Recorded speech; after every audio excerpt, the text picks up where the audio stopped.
Mon mari me droguait à 21 heures précises tous les soirs depuis des mois. Ce soir, j'ai fait semblant d'avaler le comprimé et je l'ai suivi dans l'obscurité de notre appartement parisien. Ce que j'ai découvert a brisé tout ce que je croyais savoir sur l'homme que j'aimais depuis 37 ans. Aujourd'hui, je vais vous raconter quelque chose que je n'aurais jamais pensé partager. Et si, ne serait-ce qu'une seconde, cela vous semble familier? Je vous demande seulement d'aimer cette vidéo et de vous abonner. Cela m'aidera à continuer à ouvrir mon cœur. Je m'appelle Marguerite Dubois, j'ai 72 ans et jusqu'à il y a 3 mois, je croyais que mon mariage traversait simplement une mauvaise passe.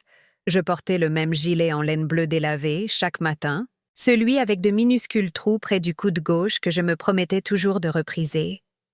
Mes mains tremblaient en préparant le café dans notre cuisine du 7e arrondissement, la même cuisine où nous avions partagé des milliers de petits déjeuners, à l'époque où l'amour semblait simple et où les dimanches matins s'étiraient comme des promesses.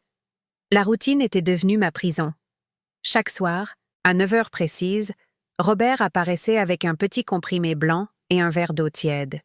« C'était pour tes nerfs, ma petite Marguerite », disait-il de cette voix qui m'avait autrefois murmuré des mots doux, mais qui portait maintenant le poids de l'impatience. Le médecin a dit que ça aiderait avec ton anxiété. Mais je n'étais pas anxieuse avant que les comprimés ne commencent. J'étais juste fatiguée. Fatiguée d'être rabaissée. Fatiguée de m'excuser de prendre de la place dans ma propre maison. Fatiguée de la façon dont ses yeux me traversaient comme si j'étais déjà partie. Le comprimé rendait tout brumeux. Je me réveillais à midi avec la sensation de nager dans du miel épais, mes pensées éparpillées comme des feuilles d'automne sur les Champs-Élysées. Parfois, je trouvais de la vaisselle que je ne me souvenais pas avoir lavée, ou je découvrais que j'avais signé des chèques dont je n'avais aucun souvenir. Robert me tapotait l'épaule avec une fausse tendresse et me rappelait à quel point j'étais devenue oublieuse. « C'est ton âge, ma chérie. Ces choses-là arrivent. » Mais ce soir-là, quand il m'a tendu ce verre et ce comprimé familier, quelque chose en moi a refusé. C'était peut-être la façon dont la lumière de fin octobre filtrait à travers nos rideaux en dentelle, projetant des ombres qui ressemblaient à des barreaux de prison sur notre parquet. C'était peut-être l'odeur de son eau de Cologne bon marché mêlée à la fumée de cigarette qui m'a soudainement rappelé tout ce que j'avais perdu. J'ai placé le comprimé sous ma langue, j'ai fait semblant d'avaler, et j'ai souri de ce sourire que j'avais perfectionné au fil des décennies pour maintenir la paix. « C'est bien, ma chérie », a-t-il dit, et ces quelques mots ont rampé sous ma peau comme des araignées. J'ai attendu dans notre chambre, écoutant ses pas grincer sur le vieux parquet haussmannien. Quand j'ai été sûre qu'il me croyait endormie, je me suis glissée jusqu'à la fenêtre et je l'ai regardé sortir par la porte de service, chose que je ne l'avais jamais vu faire de toutes nos années ensemble. Il portait une petite mallette en cuir que je ne reconnaissais pas, et ses mouvements étaient rapides et secrets, comme ceux d'un homme qui a quelque chose à cacher. C'est là que j'ai su. Quoi qu'il m'arrivait, quoi que ce soit qui volait mes souvenirs et ma force, c'était délibéré. J'ai retrouvé mes vieux albums photos ce soir-là, ceux qu'il avait déplacés à la cave en prétendant qu'ils prenaient trop de place. J'étais là, à 25 ans, radieuse dans ma robe de mariée, lui tenant la main devant l'église de Saint-Germain-des-Prés. Mes yeux pétillaient d'espoir et de rêve de vieillir ensemble dans la dignité et l'amour. J'ai caressé mon visage plus jeune avec des doigts qui portèrent maintenant des taches de vieillesse et de l'arthrite, me demandant quand j'avais cessé de reconnaître la femme dans le miroir. Les photos racontaient une histoire d'effacement progressif. Sur les premières images, je me tenais droite, mon sourire authentique et éclatant. Pour notre 10e anniversaire, mes épaules avaient déjà commencé à se voûter légèrement. Pour notre 20e, mes yeux exprimaient une incertitude prudente. Pour notre 30e, j'avais l'air de quelqu'un qui s'excusait d'exister. La progression était subtile mais indéniable, comme regarder une fleur se faner au ralenti. Je m'attendais à vieillir avec grâce aux côtés de l'homme que j'aimais. Au lieu de cela, je me suis retrouvée piégée dans des ombres que j'avais moi-même créées, complice de ma propre disparition. Laissez-moi vous parler des sacrifices que j'ai faits, car j'ai besoin que vous compreniez comment nous en sommes arrivés là. Peut-être vous reconnaîtrez-vous dans mon histoire, ou peut-être connaissez-vous quelqu'un qui a besoin d'entendre cela. Quand Robert a perdu son emploi à la compagnie d'assurance il y a 15 ans, J'ai vendu le collier de perles de ma grand-mère pour couvrir notre prêt immobilier. Les perles étaient dans notre famille depuis 3 générations, transmises avec des histoires murmurées d'amour et de résilience. Ce ne sont que des bijoux, Marguerite, a dit Robert quand j'ai hésité. La famille est plus importante que des babioles. Alors je suis entrée dans ce prêteur sur gage d'une rue du 15e arrondissement, le cœur brisé à chaque pas, et j'ai troqué mon héritage contre sa fierté. Quand notre fils Daniel a eu besoin d'argent pour ses études supérieures, j'ai vidé mon compte d'épargne de la petite librairie que j'avais tenue pendant 20 ans. La parenthèse littéraire avait été mon sanctuaire, un endroit où les clients âgés s'attardaient autour d'un café pour discuter de leurs romans préférés. Je connaissais chaque habitué par son nom, je me souvenais de leurs préférences, je célébrais leurs anniversaires avec des recommandations de livres spéciaux. Mais Daniel avait besoin d'aide, et les mères se sacrifient sans poser de questions. J'ai vendu l'entreprise à une chaîne qui lui a arraché son âme et l'a transformée en un autre café générique. « Maman, tu n'étais pas obligée de faire ça », a dit Daniel quand je le lui ai annoncé, mais son soulagement était palpable. Il se noyait sous les prêts étudiants, et j'étais son radeau de sauvetage. Quel genre de mère serais-je si je le laissais couler? Quand le mariage de notre fille Sophie s'est effondré et qu'elle a eu besoin d'un endroit où rester avec ses 2 jeunes enfants, j'ai transformé ma salle de couture en nurserie et j'ai passé mes journées à m'occuper de mes petits-enfants pendant qu'elle reconstruisait sa vie. J'aimais ces enfants farouchement, mais Robert était de plus en plus irrité par leur bruit et leur désordre. « Cette maison n'est pas une crèche », marmonnait-il. Et je faisais taire les enfants, m'excusais pour leur rire, diminuais leur joie naturelle pour maintenir la paix. Chaque sacrifice semblait juste à l'époque. J'étais une bonne épouse, une bonne mère, une bonne grand-mère. Mais avec chaque parcelle de moi-même que je donnais, je devenais plus petite, plus silencieuse, m'excusant davantage de prendre de la place dans ma propre vie. Le jour où je me suis effondrée dans notre cuisine il y a 3 ans, Sophie m'a trouvée inconsciente près du réfrigérateur. À l'hôpital, les médecins ont dit que ma tension artérielle était dangereusement basse et que j'étais sévèrement déshydratée. Robert s'est assis à côté de mon lit, l'air inquiet, mais quand l'infirmière a posé des questions sur mes médicaments, il a répondu avant que je puisse parler. Elle a eu du mal à se souvenir de prendre soin d'elle-même, a-t-il dit avec un sourire triste. Ça a été difficile à voir. Même alors, même allongée dans ce lit d'hôpital avec des perfusions dans le bras, je me sentais coupable d'inquiéter tout le monde. Je me suis excusée auprès des infirmières d'être un fardeau, je me suis excusée auprès de mes enfants de leur avoir fait peur, je me suis excusée auprès de Robert pour les factures d'hôpital. Le mot pardon était devenu mon expression la plus fréquente, usée par un usage constant comme une pierre polie par d'innombrables mains. Les micro-agressions ont commencé si progressivement que je ne les ai presque pas remarquées. Robert a commencé à commenter mon apparence avec des observations à double sens. « Cette robe te fait paraître plus large que d'habitude », disait-il en ajustant sa cravate dans le miroir de notre chambre. « Et c'est peut-être quelque chose de moins. Voyons. » Quand je préparais son bœuf bourguignon préféré, il picorait dedans et mentionnait que la femme de son collègue le faisait mieux.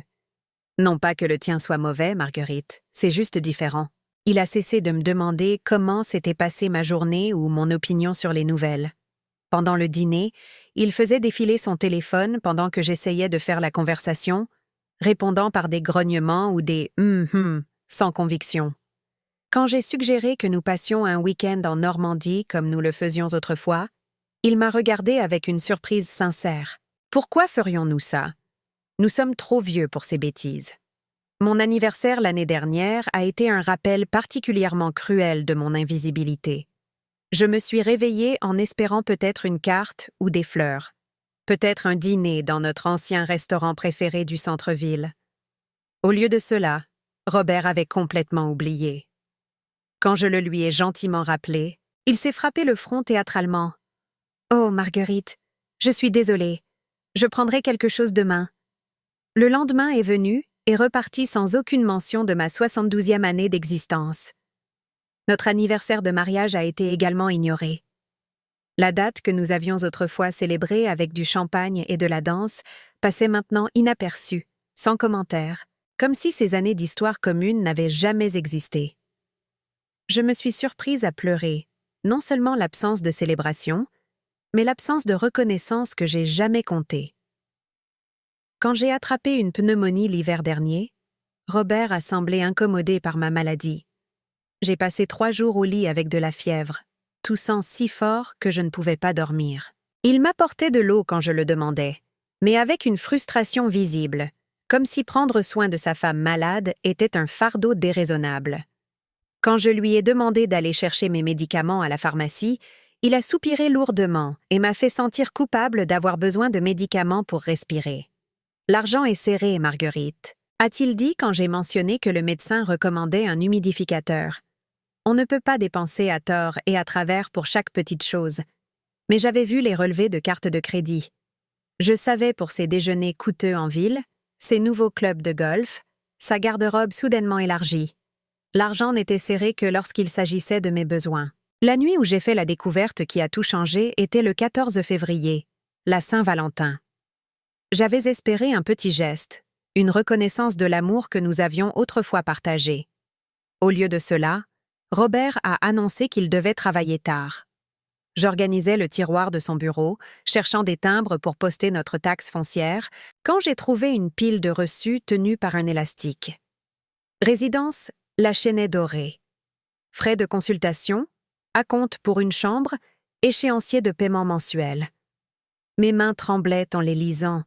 Mon cœur battait si fort que je pouvais l'entendre dans mes oreilles. Les dates correspondaient parfaitement à ses récents voyages d'affaires et à ses nuits tardives au bureau. Il prévoyait de me faire interner. Sans que je le sache, sans mon consentement, il organisait mon placement dans une maison de retraite. La paperasse comprenait des demandes d'évaluation psychiatrique et des références à mon instabilité mentale croissante et mon incapacité à prendre soin d'elle-même. Des mots que je n'avais jamais entendus d'aucun médecin, des symptômes que je n'avais jamais manifestés, des mensonges conçus pour justifier mon éviction de ma propre vie. J'ai laissé tomber la délicate tasse de thé que je tenais. La porcelaine de ma grand-mère qui avait survécu aux 2 guerres mondiales, se brisant sur le carrelage de notre cuisine. Le son était sec et final, comme la rupture de ma dernière illusion sur notre mariage. Les larmes me brûlaient les yeux mais refusaient de couler. J'avais apparemment épuisé toutes mes larmes au fil des ans. Debout là, au milieu des débris, j'ai aperçu mon reflet dans la porte du micro-ondes. La femme qui me regardait avait les yeux creux et l'air vaincu, ses cheveux gris mous et sans vie, sa posture courbée vers l'intérieur comme si elle essayait de disparaître. Quand étais-je devenue ce fantôme de moi-même? Quand avais-je permis qu'on me réduise au point de m'effacer? Pour la première fois depuis des années, la colère a vacillé dans ma poitrine. Pas l'éclair d'irritation que je ressentais parfois, mais une fureur profonde et juste face à ce qui m'avait été volé. Ma voix, mes choix, ma dignité, mon sens même de moi-même avaient été érodés si progressivement que je n'avais pas réalisé que je me noyais avant d'être déjà sous l'eau. Pouvais-je me battre? Pouvais-je récupérer ce qui restait de Marguerite Dubois? Pouvais-je dire non aux comprimés, non à la dévalorisation, non à la lente destruction de mon esprit? Ce soir-là, j'ai rangé nos photos de mariage, passant mes doigts sur la dentelle délavée de ma robe sur les photos, me souvenant de la femme qui avait autrefois cru aux contes de fées. J'ai plié ma robe de mariée elle-même, conservée dans du papier de soie pendant des décennies, et je l'ai placée au fond d'une vieille malle. Certains chapitres devaient se terminer avant que de nouveaux puissent commencer. Mais affronter des décennies de manipulation et de contrôle ne serait pas facile. Le lendemain matin, j'ai décidé de parler à Daniel et Sophie de ce que j'avais découvert. J'avais besoin que mes enfants comprennent pourquoi je remettais tout en question dans notre dynamique familiale. Daniel est arrivé le premier, portant encore son costume de son travail au cabinet d'avocat. J'avais toujours été fière de sa réussite, fière que mes sacrifices l'aient aidé à réaliser ses rêves. Mais quand je lui ai montré les reçus de la maison de retraite, sa réaction n'a rien eu à voir avec ce à quoi je m'attendais. « Maman, papa est peut-être juste prudent ?» a-t-il dit, sans vraiment me regarder dans les yeux. « Tu as été un peu oublieuse ces derniers temps. Et tu t'es effondrée l'année dernière? Peut-être qu'il planifie juste pour l'avenir, au cas où? Au cas où quoi, Daniel? Au cas où je deviendrais gênante? Au cas où prendre soin de moi interférerait avec son confort? Ce n'est pas ce que je voulais dire. Mais son ton était défensif, incertain. Papa est sous beaucoup de stress en ce moment. L'économie, sa santé, te voir lutter avec. Des choses. Quelles choses, exactement? Quelle difficulté vois-tu que je ne connais pas? Daniel s'est agité mal à l'aise sur sa chaise, la même chaise où je l'avais aidé à faire ses devoirs pendant 12 ans, où nous avions eu d'innombrables conversations à cœur ouvert sur ses rêves et ses peurs. Eh bien, tu te répètes parfois, et tu sembles confuse au sujet des dates et des rendez-vous. Sophie a mentionné que tu l'as appelée 3 fois la semaine dernière pour lui demander la même chose. J'ai senti le sol se dérober sous mes pieds, la même sensation de désorientation que les comprimés provoquaient depuis des mois. Étais-je en train de perdre la mémoire? Étais-je vraiment en train de devenir la vieille femme confuse qu'il semblait voir? Ou était-ce une autre couche de la manipulation, retournant mes propres enfants contre moi en les convainquant que j'étais incompétente? Quand Sophie est arrivée 1 heure plus tard, elle m'a serrée dans ses bras avec ce qui ressemblait plus à de la pitié qu'à de l'affection. Ses yeux avaient ce regard que j'avais vu chez les infirmières et les assistantes sociales, la sympathie professionnelle réservée aux patients âgés difficiles. Ma fille, mon bébé qui se blottissait autrefois sur mes genoux pour trouver du réconfort, me regardait comme si j'étais déjà partie. « Maman, je pense qu'on doit parler de te trouver de l'aide », dit-elle doucement, comme si elle parlait à une enfant. Pas forcément une maison de retraite, mais peut-être quelqu'un pour venir pendant la journée? Juste pour s'assurer que tu prends tes médicaments et que tu manges correctement. Je prends parfaitement soin de moi, Sophie. Je me suis occupée de toute cette famille pendant des décennies. Mais tu es plus âgée maintenant, maman. Les choses changent. Papa m'a montré la liste de courses que tu as écrite la semaine dernière où tu as écrit « lait » 4 fois. Et tu as laissé la cuisinière allumée mardi soir après avoir préparé le dîner. Et s'il y avait eu un incendie, chaque accusation était comme un petit couteau qui se tordait dans ma poitrine. Ce n'étaient pas exactement des mensonges, mais ce n'était pas non plus toute la vérité. J'avais oublié des choses plus souvent ces derniers temps. Je me sentais confuse et désorientée. Mais maintenant je savais pourquoi. Les comprimés que Robert me donnait chaque soir volèrent ma clarté, ma mémoire, mon sens de moi-même.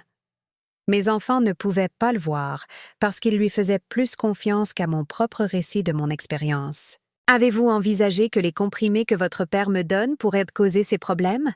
ai-je demandé doucement. Ils ont échangé un regard, le genre de regard inquiet que les enfants adultes partagent lorsque leurs parents commencent à montrer des signes de paranoïa ou de délire. Sophie s'est penchée et m'a tapoté la main avec condescendance. « Maman, papa ne te ferait pas de mal. Il t'aime. Il essaie de t'aider à gérer ton anxiété exactement comme le médecin l'a prescrit. » Quel médecin? Savez-vous quel médecin a prescrit ces comprimés? Savez-vous ce qu'ils sont ou ce qu'ils sont censés faire? Un autre échange de regards. Ils ne savaient pas, j'ai réalisé. Ils avaient simplement accepté la parole de Robert que j'avais besoin de médicaments, que je devenais instable, que leur mère n'était plus capable de prendre des décisions sur sa propre vie et sa santé. Le coup d'État était complet. Mon mari avait réussi à convaincre mes enfants que j'étais incompétente, et maintenant, ils étaient complices de ma dévalorisation. Non par méchanceté, mais par leur propre malaise face à mon vieillissement et à la performance convaincante de leur père en tant qu'époux souffrant d'une femme difficile. Robert est rentré à la maison pendant notre conversation et la réunion de famille a pris l'atmosphère d'une intervention. Nous étions assis tous les 4 dans notre salon, la même pièce où nous avions célébré les matins de Noël et les anniversaires, où nous avions traversé des tempêtes et célébré des succès ensemble. Maintenant, cela ressemblait à une salle d'audience où j'étais l'accusée dans une affaire que je ne comprenais pas. Marguerite a eu quelques problèmes de mémoire et de confusion, a dit Robert à nos enfants, sa voix lourde de ce qui semblait être une véritable préoccupation. J'ai essayé de l'aider à gérer, mais ça devient de plus en plus difficile. Elle a besoin de plus de soins que je ne peux lui en fournir, tout en conservant mon emploi et en m'occupant de toutes les responsabilités ménagères. Les responsabilités ménagères. Je faisais encore toute la cuisine, la plupart du ménage, je gérais nos finances et maintenais notre calendrier social. Quelle responsabilité avait-il prise à part m'apporter des comprimés qui me faisaient oublier ma propre vie? Papa, nous apprécions à quel point cela doit être difficile pour toi, a dit Sophie, et j'avais l'impression de regarder ma famille à travers une épaisse vitre, incapable de me faire entendre. Que pouvons-nous faire pour aider? En fait, a dit Robert, en sortant un dossier que j'ai reconnu de son tiroir de bureau, j'ai fait des recherches sur quelques options.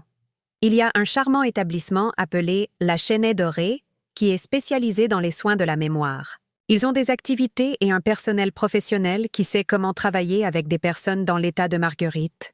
Mon état. Comme si j'étais un problème à résoudre plutôt qu'une personne à aimer. Je n'ai pas d'état, ai-je dit, ma voix plus forte qu'elle ne l'avait été depuis des mois. J'ai été droguée tous les soirs pendant des mois par un mari qui vous a tous convaincus que je suis incompétente pour que vous ne remettiez pas en question ses décisions concernant ma vie. Le silence qui a suivi était assourdissant. Le visage de Robert montrait de la peine et de la stupéfaction, une performance magistrale du mari dévoué accusé par sa femme mentalement instable. Daniel avait l'air mal à l'aise, souhaitant probablement être n'importe où ailleurs. L'expression de Sophie était de la pure pitié, le regard que l'on pourrait donner à un sans-abri parlant à des ennemis invisibles. « Maman, » a dit Sophie doucement, « c'est exactement ce qui nous inquiète. Ces pensées paranoïaques, ces accusations contre papa. Ce n'est pas toi, ça. Mais c'était moi. Je voulais crier. C'était exactement moi. J'avais toujours questionné, toujours défendu ce qui était juste, toujours combattu pour les gens que j'aimais. La femme qui acceptait la dévalorisation et les abus n'était pas moi du tout. C'était une ombre chimiquement induite, un fantôme créé par des mois de drogue systématique et de manipulation psychologique. Dans la cuisine plus tard dans la soirée. Pendant que nos enfants discutaient de mon avenir comme si je n'étais pas capable de participer, ma voisine Lydia a frappé à notre porte de service. Lydia Moreau vivait à côté depuis 8 ans, depuis que son mari Carlos était décédé d'un cancer. Elle avait 75 ans, l'esprit vif comme un rasoir, et elle observait la dynamique de notre famille avec des yeux de plus en plus inquiets. « Marguerite, ma chérie, pourrais-je t'emprunter un peu de sucre ?» a-t-elle demandé, mais ses yeux scrutaient mon visage avec inquiétude. « Tu as l'air fatiguée. » Quelque chose dans son inquiétude sincère, si différente de l'inquiétude apitoyée de ma famille, a brisé quelque chose en moi. Sans le vouloir, j'ai commencé à pleurer pour la première fois depuis des mois. « Lydia, je crois que je perds la tête, » ai-je murmuré, ne voulant pas que Robert entende. « Non, ma belle, tu ne perds rien. Mais quelqu'un est en train de te voler. » Sa voix était calme mais féroce. « J'observe, je vois des choses. Ce mari qui est le tien, il t'a convaincu que tu es en train de disparaître, mais tu es toujours là. Tu es toujours Marguerite Dubois. Tu as juste besoin de te souvenir de qui elle est. » Lydia avait été infirmière pendant 40 ans avant de prendre sa retraite. Elle connaissait les effets des médicaments, connaissait les signes de maltraitance, connaissait la différence entre le vieillissement naturel et l'incapacité induite. Plus important encore, elle avait survécu à son propre mariage difficile et comprenait les manières subtiles dont un partenaire pouvait vous diminuer jusqu'à ce que vous oubliez votre propre valeur. « Qu'est-ce que je dois faire ?» lui ai-je demandé. « Mes propres enfants pensent que je suis incompétente. Ils prévoient de me faire interner. Premièrement, tu arrêtes de prendre les pilules qu'ils te donnent. Deuxièmement, tu commences à tenir un journal de tout ce qui se passe, chaque conversation, chaque incident dont il prétend que tu ne te souviens pas. Troisièmement, tu te souviens que tu n'es pas impuissante, tu n'es pas folle, tu n'es pas trop vieille pour te battre pour ta vie. » Ce soir-là, quand Robert m'a apporté le verre et la pilule familier, j'ai pris ma première décision. Mon cœur battait si fort que je pensais qu'il pourrait l'entendre, mais ma voix était stable. « Non, merci. » Il s'est arrêté, le verre à mi-chemin de la table de chevet, la confusion vacillant sur ses traits. « Comment ça, non? Tu as besoin de ce médicament, Marguerite. Le médecin a été très précis sur le dosage et l'heure. Quel médecin? J'aimerais lui parler directement. Tu sais quel médecin? Le docteur Martin. Nous en avons déjà discuté. Mais il mentait. Je pouvais le voir dans la façon dont ses yeux ne rencontraient si pas les miens, dans le léger tremblement de sa main tenant le verre. Je ne me souviens pas avoir discuté de quoi que ce soit avec le docteur Martin à propos de médicaments. En fait, je ne me souviens même pas de la dernière fois que j'ai vu le docteur Martin. C'est exactement pour ça que tu as besoin du médicament, Marguerite. Ta mémoire s'aggrave. Tu deviens confuse et agitée. Ça t'aidera à dormir et à réduire ton anxiété. Pendant 37 ans, j'avais cédé face à la certitude de Robert. J'avais douté de moi-même lorsque mes perceptions entraient en conflit avec les siennes. Mais ce soir-là, avec les mots de Lydia résonnant dans mon esprit et ma propre colère juste trouvant enfin sa voix, j'ai tenu bon. J'ai dit non. Ma mémoire semble déjà s'améliorer. Le regard qui a traversé son visage alors était quelque chose que je n'avais jamais vu auparavant au cours de nos décennies ensemble. Ce n'était pas de l'inquiétude ou de la confusion. C'était une fureur froide, l'expression de quelqu'un dont le contrôle était contesté. Juste un instant, le masque est tombé, et j'ai vu qui était vraiment mon mari. Tu es déraisonnable, Marguerite. Difficile. C'est exactement le genre de comportement qui inquiète Daniel et Sophie. Alors ils peuvent s'inquiéter, mais je ne serai plus droguée pour être docile. Il a quitté la pièce sans un autre mot, et pour la première fois depuis des mois, j'ai dormi naturellement. Pas de brouillard pharmaceutique, pas d'heures perdues, pas de réveil confus et désorienté. J'ai dormi du sommeil profond et réparateur de quelqu'un qui a enfin cessé de nager à contre-courant. Le lendemain matin, je me suis réveillée l'esprit clair et pleine d'énergie d'une manière que j'avais oubliée possible. La lumière du soleil d'automne qui filtrait à travers les fenêtres de notre chambre semblait plus vive, plus nette, comme si quelqu'un avait nettoyé un film sur la vitre. Je pouvais à nouveau penser de manière linéaire, me souvenir des conversations et des projets, me sentir moi-même habitant mon propre corps. Je suis allée seule au jardin du Luxembourg, chose que je n'avais pas faite depuis plus d'1 an. L'air d'octobre était vif et pur, portant l'odeur des feuilles mortes et la promesse de changement. Le long de l'allée principale, j'ai regardé les joggeurs et les promeneurs de chiens vaquer à leur routine matinale et j'ai eu l'impression de rejoindre le monde des vivants. Assise sur un banc surplombant le grand bassin, j'ai sorti le petit carnet que Lydia m'avait donné et j'ai commencé à noter tout ce dont je pouvais me souvenir des derniers mois. Les lacunes dans ma mémoire où des journées entières semblaient te manquer. Les conversations que Robert prétendait que nous avions eues et dont je ne me souvenais pas. La fréquence croissante de ses voyages d'affaires et de ses nuits tardives. L'isolement progressif des amis et des activités que j'avais autrefois appréciées. Un schéma est apparu sur le papier qui était invisible pendant que je le vivais. L'érosion systématique de mon indépendance, la documentation minutieuse de ma prétendue incompétence, la préparation méthodique de mon éviction de ma propre vie. C'était si calculé, si complet, que j'ai presque admiré sa froide efficacité. Mais j'ai aussi réalisé à quel point j'étais passée près de tout perdre. Quelques mois de plus de pilules, quelques incidents de confusion et d'oubli de plus, et la maison de retraite aurait semblé la seule option raisonnable pour toutes les personnes impliquées, y compris, finalement, moi. Cet après-midi-là, j'ai appelé le cabinet d'avocats que Lydia m'avait recommandé. Éléonore Lambert était spécialisée dans le droit des aînés et avait déjà vu des cas comme le mien. Sa voix au téléphone était chaleureuse mais professionnelle, et elle n'a pas semblé surprise par tout ce que je lui ai dit. « Madame Dubois, ce que vous décrivez est malheureusement plus courant que les gens ne le pensent. La maltraitance des personnes âgées implique souvent la manipulation de médicaments et le contrôle psychologique. La bonne nouvelle, c'est que si vous avez l'esprit assez clair pour reconnaître ce qui se passe et chercher de l'aide, des options s'offrent à vous. Nous nous sommes rencontrés le lendemain dans son bureau du centre-ville, un espace chaleureux rempli de photos de famille et de livres de droit.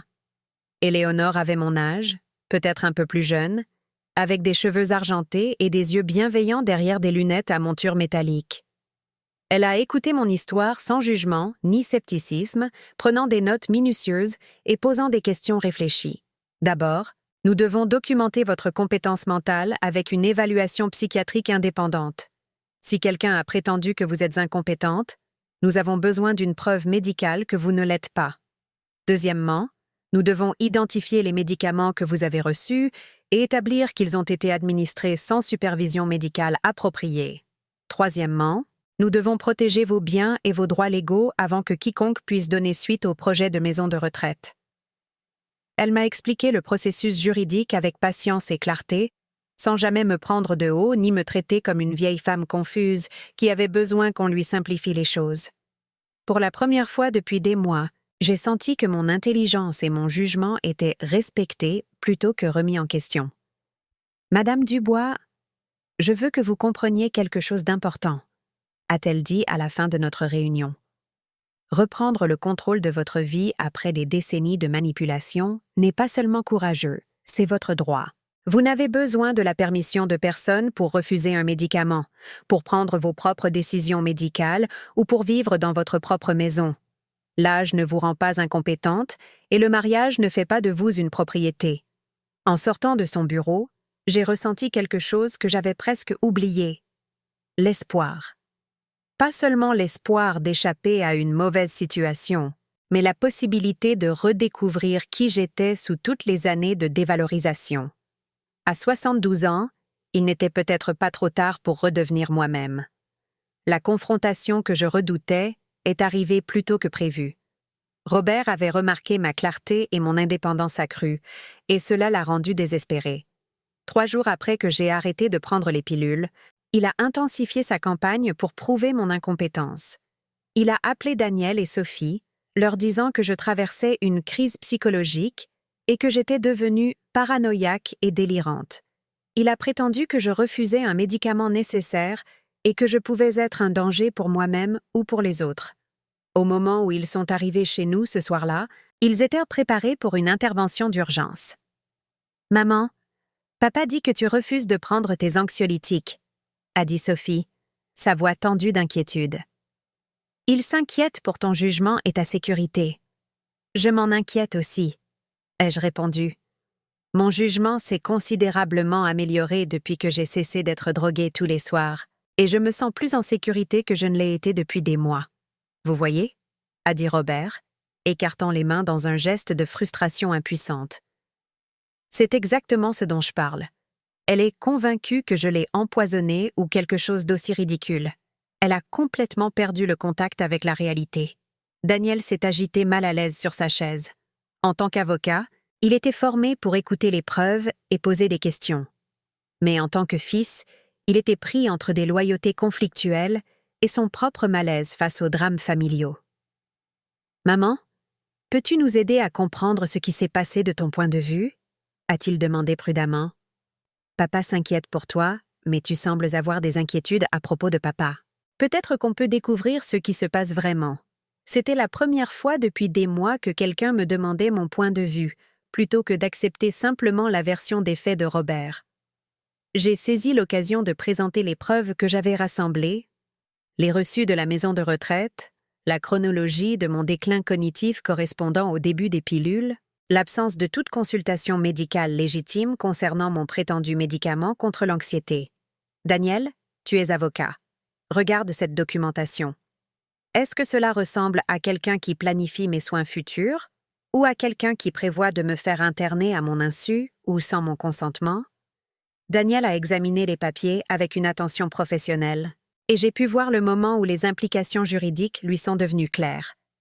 Son visage est devenu sérieux en lisant les contrats de la maison de retraite et les demandes d'évaluation psychiatrique. « Papa, on dirait que tu prévoyais de faire interner maman contre sa volonté. Ces formulaires demandent des évaluations de compétences basées sur des symptômes et des incidents qui ne sont documentés nulle part. As-tu consulté son médecin à ce sujet? » Le sang-froid de Robert a commencé à se fissurer sous l'interrogatoire de son fils. La façade du mari inquiet a vacillé, révélant des éclairs de colère et de frustration en dessous. Elle a besoin d'aide, Daniel, d'une aide professionnelle. J'ai essayé de gérer sa confusion et sa paranoïa croissante, mais c'est au-delà de ce que je peux gérer à la maison. Parfois, il faut prendre des décisions difficiles pour les gens qu'on aime quand ils ne sont plus capables de prendre ces décisions eux-mêmes. Mais qui a déterminé que je ne suis pas capable de prendre mes propres décisions? Ai-je demandé. Quel médecin m'a évalué et a posé ce diagnostic? Quels tests ou examens médicaux ont conduit à la conclusion que j'ai besoin d'être médicamentée jusqu'à la docilité ou internée pour mon propre bien? Le silence qui a suivi était révélateur.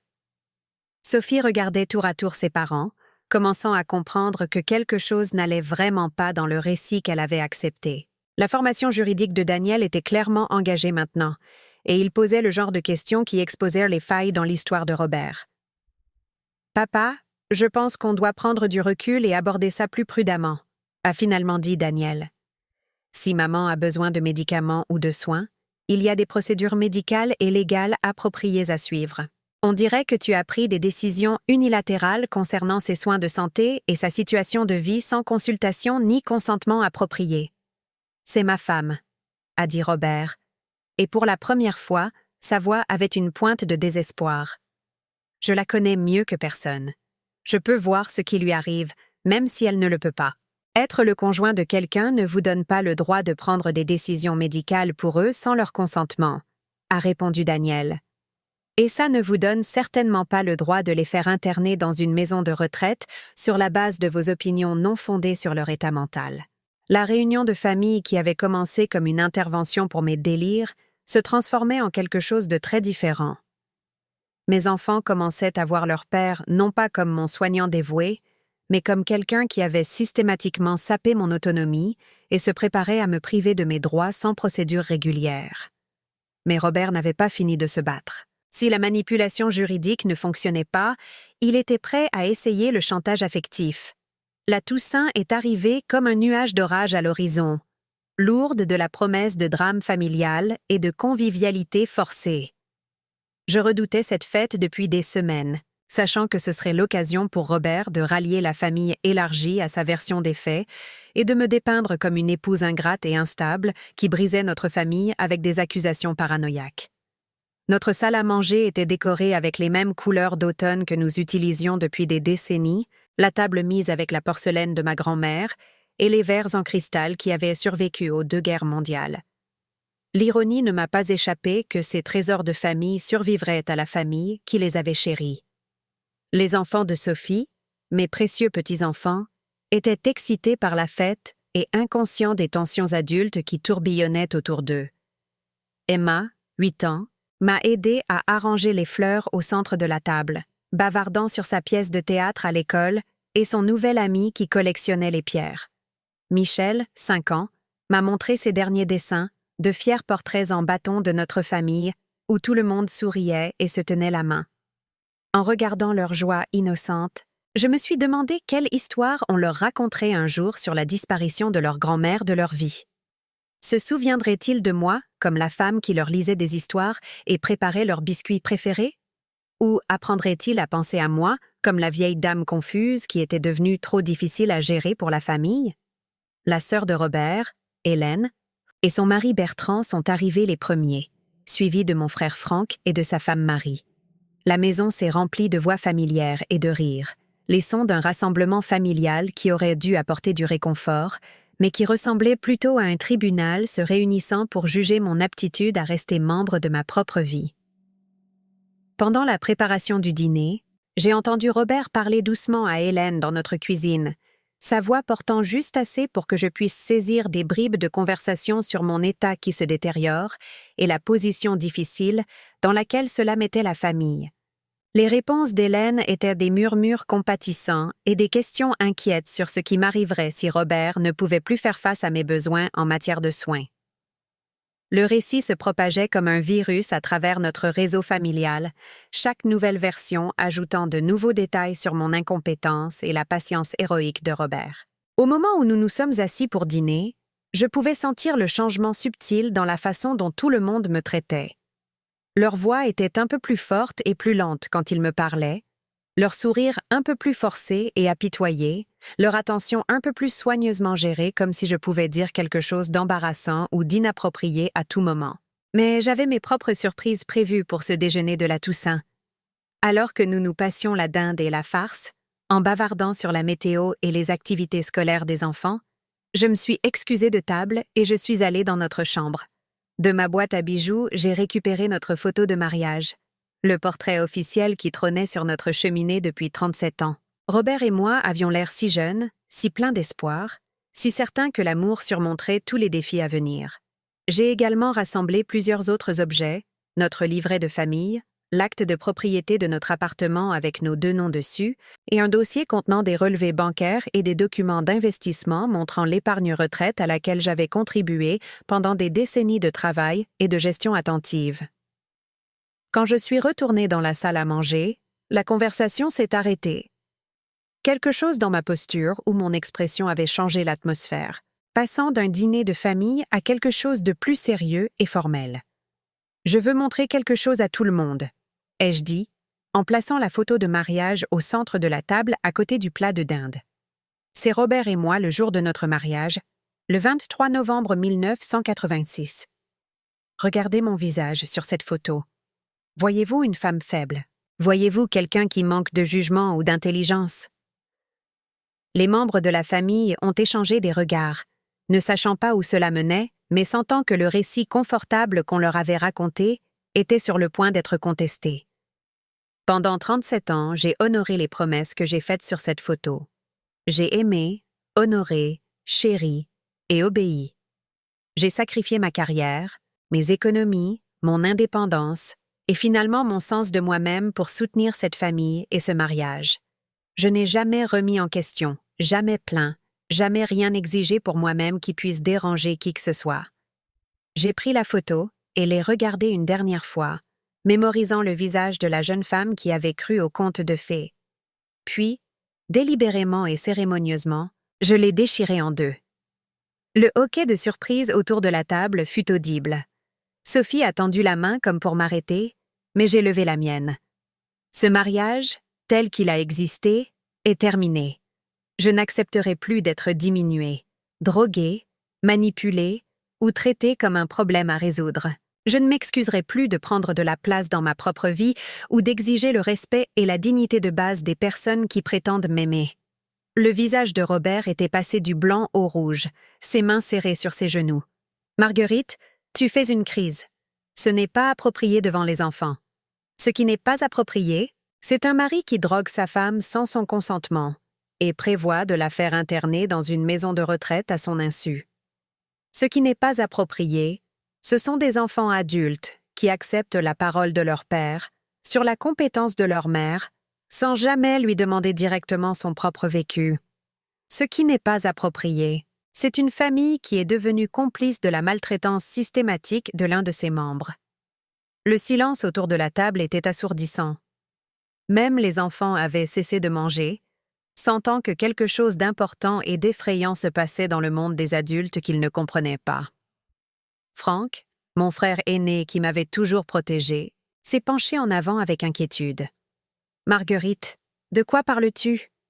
Quel mari drogue sa femme? » C'est une accusation grave. J'ai sorti de mon sac à main le flacon de pilules que j'avais récupéré sur la commode de Robert, celle qu'il me donnait tous les soirs depuis des mois.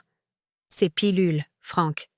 Pas d'étiquette de prescription, pas de nom de médecin, pas d'instruction sauf la parole de Robert qu'elles aideraient avec mon anxiété. Une anxiété que je n'avais pas avant de commencer à prendre un médicament qui me rendait confuse, oublieuse et docile. Daniel, utilisant sa formation juridique, a examiné attentivement le flacon. « Papa, d'où viennent ces pilules? Il n'y a pas d'étiquette de pharmacie, pas de médecin prescripteur identifié. Tu ne peux pas simplement donner un médicament à quelqu'un sans une supervision médicale appropriée. » « Elle avait besoin d'aide, » a explosé Robert, son calme soigneusement construit se brisant enfin complètement. Elle devenait impossible à vivre, remettant tout en question, se disputant pour de l'argent, s'ingérant dans mes décisions. Ces pilules l'aidaient à se détendre et à accepter les choses plus facilement. J'essayais de rendre notre vie ensemble plus paisible. L'aveu est resté en suspens dans l'air comme la fumée d'un canon. Il venait d'avouer, devant toute notre famille, qu'il me droguait pour me soumettre parce que ma personnalité naturelle et mes préoccupations légitimes le dérangeaient.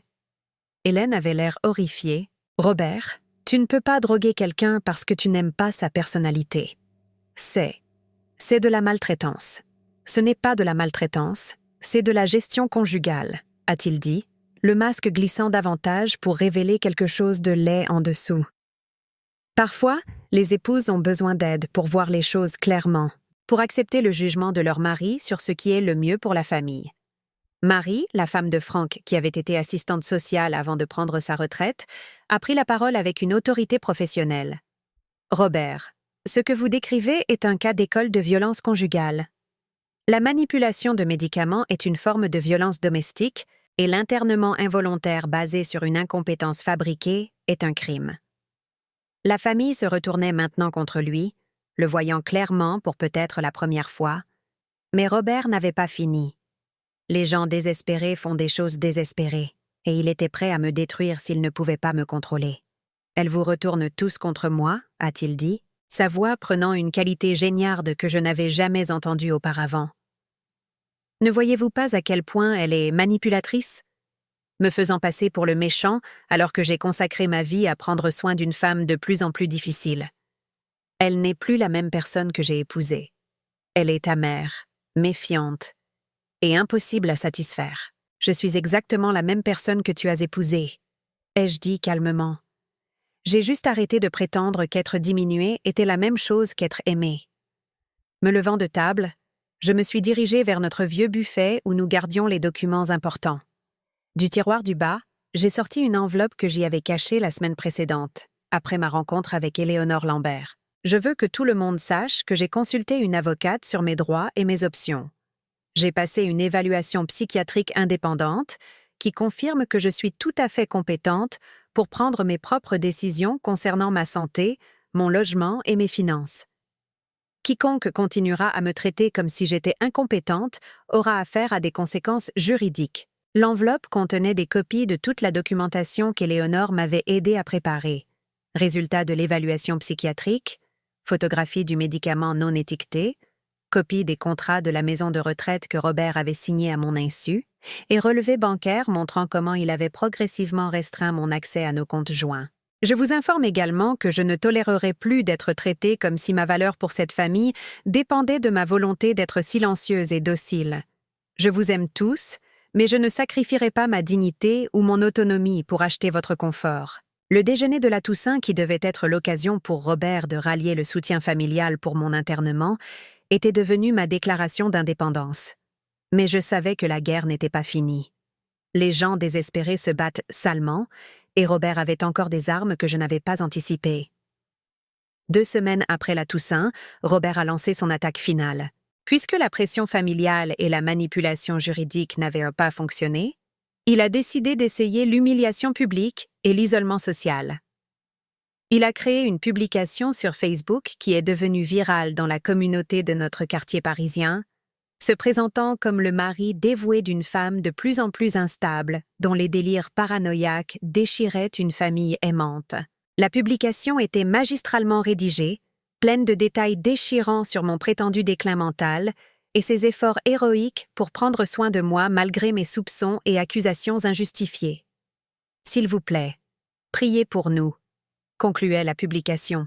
« Marguerite n'est plus la femme que j'ai épousée, et voir quelqu'un que vous aimez disparaître dans la maladie mentale est déchirant.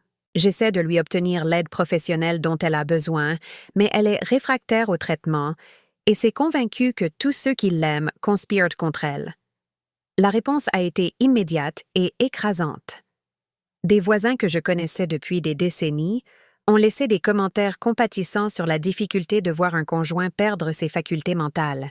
Des amis de mon club de lecture ont partagé la publication avec leurs propres histoires de parents âgés devenus paranoïaques et difficiles. Les membres de la paroisse ont offert des prières, des plats cuisinés et de douces suggestions de groupes de soutien pour les familles confrontées à la démence. En quelques heures, mon téléphone sonnait constamment avec des appels bien intentionnés de personnes qui avaient vu la publication et voulaient offrir leur soutien à Robert et leur pitié à moi. Chaque conversation était une torture, une danse prudente autour de l'hypothèse que j'étais mentalement malade et que Robert était un saint. L'isolement social a été rapide et complet. Les invitations à prendre un café et au club de lecture ont cessé d'arriver. Quand j'allais à l'épicerie ou que je me promenais dans le quartier, les conversations s'arrêtaient quand les gens me voyaient, suivies de chuchotements inquiets et de regards compatissants. J'étais devenue la folle du quartier, à traiter avec des gants et à discuter à voix basse et apitoyée. Mais cette fois, au lieu de m'effondrer sous la pression sociale ou de douter de mes propres perceptions, J'ai ressenti une fureur froide qui brûlait, pure et vive. Robert avait mal calculé. En rendant notre bataille privée publique, il m'avait donné l'occasion de raconter ma version de l'histoire à un public auquel je n'avais pas eu accès auparavant. J'ai passé 3 jours à rédiger ma propre réponse sur Facebook, travaillant avec Éléonore Lambert pour m'assurer que tout ce que je disais était juridiquement exact et défendable. Quand je l'ai publié, j'ai inclus des photographies du médicament non étiqueté, des copies de mes résultats d'évaluation psychiatrique et des images numérisées des contrats de la maison de retraite. Mon mari a publié un message sur ma prétendue maladie mentale sans ma connaissance ni mon consentement, ai-je écrit. Je veux que notre communauté sache la vérité sur ce qui s'est passé dans notre mariage. J'ai été systématiquement droguée, manipulée et préparée pour un internement involontaire dans une maison de retraite. Le tout sans consultation médicale appropriée ni documentation légale. J'ai été évaluée par des professionnels de la santé indépendants qui confirment que je suis mentalement compétente et que j'ai été victime de violences conjugales, et non de maladie mentale. La réponse à ma publication a été encore plus spectaculaire que la réponse à celle de Robert. Les commentaires ont afflué de femmes partageant leurs propres histoires de mari qui avaient essayé de les contrôler par des médicaments, l'isolement et la manipulation des membres de la famille. Des voisins ont commencé à me contacter pour s'excuser d'avoir accepté la version des faits de Robert sans avoir entendu la mienne. Plusieurs personnes ont mentionné qu'elles avaient toujours senti que quelque chose clochait dans la façon dont Robert parlait de moi, mais n'avaient pas voulu s'impliquer dans ce qu'elles supposaient être une affaire de famille privée. Le courant de l'opinion publique a changé rapidement et de manière décisive. Robert est passé du statut de mari souffrant à celui d'époux violent qui avait été pris en flagrant délit de tentative de destruction de la réputation de sa femme pour couvrir ses propres crimes. La bataille sur les réseaux sociaux qu'il pensait m'isoler et me discréditer, l'a au contraire exposé au jugement et à la condamnation de toute notre communauté. Mais la victoire la plus importante n'était ni sociale ni juridique. Elle était personnelle. Pour la première fois depuis des décennies, je m'étais défendue publiquement et sans compromis. J'avais refusé d'accepter d'être diminuée, même lorsque le coût de la riposte était la désapprobation sociale et le conflit familial. J'avais choisi la dignité plutôt que la paix, la vérité plutôt que le confort, le respect de moi-même plutôt que l'approbation de gens qui préféraient croire un mensonge plutôt que d'affronter une réalité inconfortable. Debout dans ma cuisine le matin après que ma publication Facebook soit devenue virale, lisant les messages de soutien d'amis que je pensais avoir perdus et d'inconnus qui reconnaissaient mon histoire comme la leur, j'ai ressenti quelque chose que je n'avais pas éprouvé depuis des années, de la fierté. Pas la satisfaction tranquille d'être une bonne épouse et une bonne mère, mais la fierté féroce d'être une femme forte qui avait refusé de disparaître sans se battre. La transformation n'était pas seulement interne. En me regardant dans le miroir de ma salle de bain ce matin-là, j'ai vu des changements qui allaient au-delà de la psychologie. Ma posture était plus droite, mes yeux plus brillants, mon expression plus alerte et confiante. La pâleur grise qui s'était installée sur ma peau pendant les mois de docilité forcée laissait place à une couleur plus saine. Je ressemblais à quelqu'un qui habitait sa propre vie, plutôt que de simplement y survivre. Cet après-midi-là, j'ai pris une décision qui aurait été impensable quelques semaines plus tôt. J'ai appelé une agence de voyage et j'ai réservé un voyage pour rendre visite à ma camarade de chambre d'université à Aix-en-Provence. Patricia et moi étions restés en contact au fil des ans, mais ne nous étions pas vus en personne depuis plus de 10 ans. Elle m'avait invité de nombreuses fois à visiter sa maison en Provence, mais j'avais toujours décliné, prétextant l'emploi du temps de Robert, les obligations familiales ou le coût du voyage. « Marguerite Dubois, c'est bien toi ?» La voix de Patricia au téléphone était chaleureuse de joie et de surprise. « J'ai vu ta publication sur Facebook, ma chérie. Bravo de t'être défendue. Quand peux-tu venir? Je libère mon emploi du temps aussi longtemps que tu voudras rester. Organiser le voyage, faire une valise, m'imaginer dans un paysage différent entouré d'art, d'amitié et de conversations qui ne tournaient pas autour de ma prétendue incompétence, m'a semblé l'acte le plus révolutionnaire de ma vie. Pendant 72 ans, je m'étais définie par rapport aux besoins et aux attentes des autres. Pour la première fois, je faisais des projets basés uniquement sur ce que je voulais faire et où je voulais être. Robert était furieux de ce voyage, bien sûr. Il m'a accusé de fuir nos problèmes, d'abandonner mes responsabilités et de dépenser de l'argent frivolement pour des luxes inutiles. Mais ces mots avaient perdu leur pouvoir sur moi. Je pouvais maintenant les voir pour ce qu'ils étaient, des tentatives de me contrôler par la culpabilité et la manipulation, plutôt que des préoccupations légitimes sur mes choix. « Je ne fuis rien, Robert », ai-je dit en pliant des vêtements adaptés au sud de la France dans ma valise. « Je marche vers quelque chose. Il y a une différence. Et moi alors? Et notre mariage? Vas-tu simplement abandonner tout ce que nous avons construit ensemble? Ce que nous avons construit ensemble était une relation où j'ai tout abandonné et tu n'as rien abandonné. Ce que j'abandonne, c'est ma participation à ma propre dévalorisation. Le mariage a pris fin le jour où tu as décidé de me droguer pour me rendre docile plutôt que de me respecter en tant que partenaire égal. Il a essayé plusieurs autres tactiques.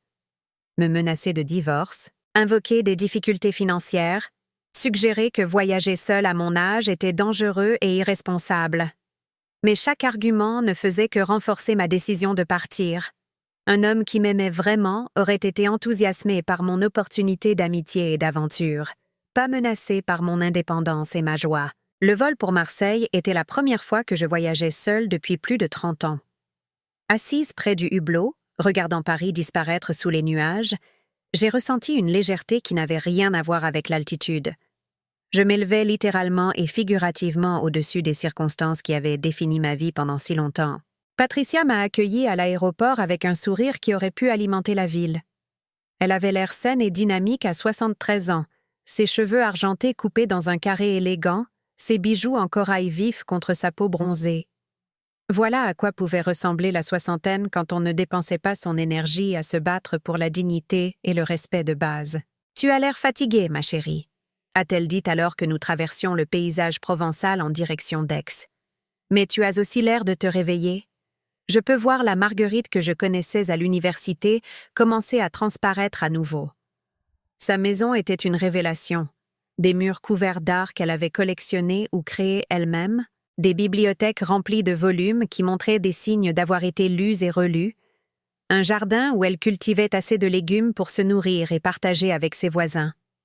Chaque pièce reflétait sa personnalité et ses intérêts, un contraste frappant avec ma maison parisienne où mes préférences avaient été progressivement absorbées par la vision de Robert d'une domesticité appropriée. C'est à ça que ça ressemble quand on peut faire ses propres choix sur la façon dont on veut vivre, a dit Patricia en me montrant la chambre d'amis où j'allais séjourner. Après la mort d'Harold il y a 10 ans, j'ai réalisé que j'avais passé 40 ans de mariage à compromettre mes goûts pour qu'ils correspondent aux siens. Il m'a fallu 3 ans pour découvrir quelle couleur j'aimais vraiment, quel genre de meubles me mettait à l'aise et même quels aliments j'appréciais de manger quand je n'avais pas à tenir compte des préférences de quelqu'un d'autre. Nous sommes restés éveillés tard cette première nuit, parlant comme les étudiantes que nous étions autrefois. Patricia m'a raconté son parcours de femme de cadre à femme indépendante, les erreurs qu'elle avait commises en chemin, la solitude qu'elle avait dû endurer pour maintenir sa liberté et sa dignité. Je lui ai parlé des pilules, des projets de maison de retraite, de l'érosion systématique de mon identité et de la récente bataille pour récupérer ma vie. Le plus difficile, a-t-elle dit alors que nous étions assises sur sa terrasse à regarder les étoiles apparaître dans le ciel clair du sud, a été d'apprendre à faire à nouveau confiance à mon propre jugement. Quand quelqu'un passe des années à vous dire que vos pensées et vos sentiments sont faux, déraisonnables ou des symptômes de maladie, vous commencez à douter de tout ce qui vous concerne. Revenir à un état où vous pouvez prendre des décisions basées sur vos propres valeurs et désirs plutôt que sur la peur de la désapprobation, c'est comme réapprendre à marcher après une longue maladie. J'ai passé 2 semaines en Provence, à randonner dans les collines, à visiter des galeries d'art, à assister à des conférences à l'université locale, à cuisiner des repas à partir d'ingrédients frais que nous achetions au marché. Plus important encore, je me suis souvenu de ce que c'était que de se réveiller chaque matin avec anticipation plutôt qu'avec appréhension, de faire des projets basés sur l'intérêt plutôt que sur l'obligation, d'avoir des conversations qui stimulaient et mettaient mon esprit au défi plutôt que d'exiger de moi une performance de docilité reconnaissante. Patricia m'a présenté à son cercle d'amis, des femmes dans la soixantaine et la soixantaine qui s'étaient créées des vies riches et pleines, quel que soit leur statut matrimonial ou leur situation familiale. Certaines étaient veuves comme Patricia, certaines étaient divorcées, certaines ne s'étaient jamais mariées, et certaines étaient dans des mariages qui renforçaient plutôt que de diminuer leur indépendance. Ce qu'elles avaient toutes en commun, c'était un refus de s'excuser de prendre de la place dans le monde ou d'exiger le respect comme condition de toute relation. L'âge nous donne la permission d'arrêter de faire semblant, a dit Elena, une sculptrice octogénaire qui avait quitté son mari contrôlant à l'âge de 75 ans.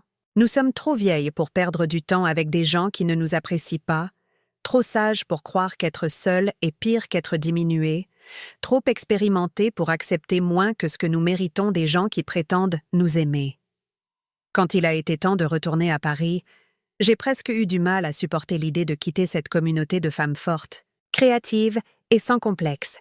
Mais je savais que je devais rentrer chez moi et faire face à tout ce qui allait suivre avec Robert et ma famille. Je savais aussi que je revenais en tant que personne différente de celle qui était partie 2 semaines plus tôt. La différence n'était pas seulement interne. J'avais acheté de nouveaux vêtements en Provence, des couleurs du Sud qui flattaient ma peau et me faisaient sentir vibrante plutôt qu'invisible. J'avais fait couper et coiffer mes cheveux par la coiffeuse de Patricia, une coupe plus courte et plus moderne qui encadrait mon visage et rendait mes yeux plus brillants.